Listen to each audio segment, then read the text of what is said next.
Psychoanalysis should be free. That's the ethos that we built this initiative, Berlin Psychoanalytic, on. It's an ethos that actually takes us back about 100 years and to a lecture that Sigmund Freud held in Budapest at the 5th Psychoanalytic Conference back in 1918. In this very special talk, he spoke about the social conscience of psychoanalysis.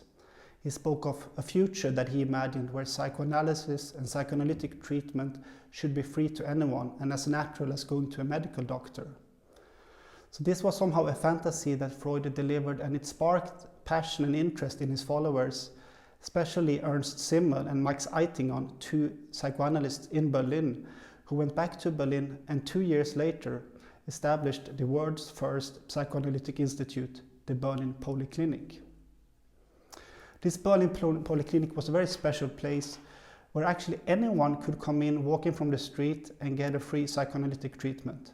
So based on your income, what you would pay, what you could pay. If you couldn't pay, you didn't pay anything. And this was the beginning of psychoanalysis. This is the first place that people could go professional to get psychoanalysis. You didn't pay €100 a session. It was actually for free. With time, this institute changed and it became a training institute, and Berlin became sort of a mecca for psychoanalysts from all over the world.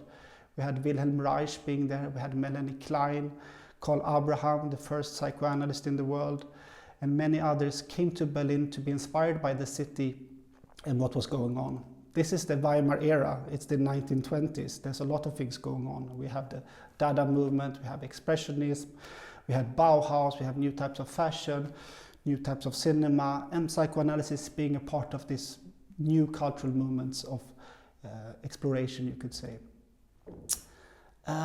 This is the time 100 years ago. Today we are 2020, but we hope with our little initiative to somehow tie a link to the early days of psychoanalysis.